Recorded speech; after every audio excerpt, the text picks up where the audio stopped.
ಒಮ್ಮೆ ಒಂದು ದೊಡ್ಡ ರಾಜ್ಯದಲ್ಲಿ ಧರ್ಮವೀರ ಎಂಬ ರಾಜ ಮಹಾರಾಜನು ಆಡಳಿತ ನಡೆಸುತ್ತಿದ್ದನು. ಅವನು ಬಹಳ ಜ್ಞಾನಿ, ದಯಾಳು ಮತ್ತು ಪ್ರಜಾಪ್ರೇಮಿ ರಾಜನಾಗಿದ್ದ. ರಾಜ್ಯದ ಜನರು ಸಂತೋಷದಿಂದ ಬದುಕುತ್ತಿದ್ದರು. ಆದರೆ ಒಂದು ವರ್ಷ ಭಾರೀ ಬರ ಬಂತು. ಬೆಳೆಗಳು ಒಣಗಿ ಹೋದವು, ಜನರಿಗೆ ಆಹಾರದ ಕೊರತೆ ಉಂಟಾಯಿತು. ರಾಜನು ತನ್ನ ಅರಮನೆಯ ಖಜಾನೆಯನ್ನು ತೆರೆದು ಬಡವರಿಗೆ ಅನ್ನ ಮತ್ತು ಧಾನ್ಯ ಹಂಚಲು ಆದೇಶಿಸಿದನು. ಪ್ರತಿದಿನ ಆತನು ಸ್ವತಃ ಗ್ರಾಮಗಳಿಗೆ ಹೋಗಿ ಜನರ ಸಮಸ್ಯೆಗಳನ್ನು ಕೇಳುತ್ತಿದ್ದನು. ಒಂದು ದಿನ ಒಬ್ಬ ವೃದ್ಧ ರೈತ ರಾಜನನ್ನು ನೋಡಿ, ಮಹಾರಾಜನೇ, ನೀವು ನಮ್ಮನ್ನು ಮಕ್ಕಳಂತೆ ನೋಡಿಕೊಳ್ಳುತ್ತಿದ್ದೀರಿ ಎಂದು ಕಣ್ಣೀರಿನಿಂದ ಹೇಳಿದನು.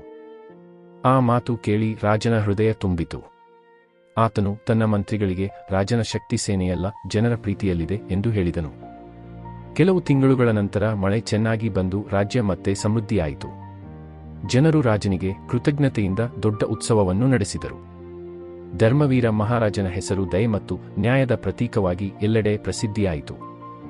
ನೀತಿ: ಒಳ್ಳೆಯ ನಾಯಕನು ತನ್ನ ಜನರ ದುಃಖದಲ್ಲಿ ಜೊತೆಗಿರಬೇಕು.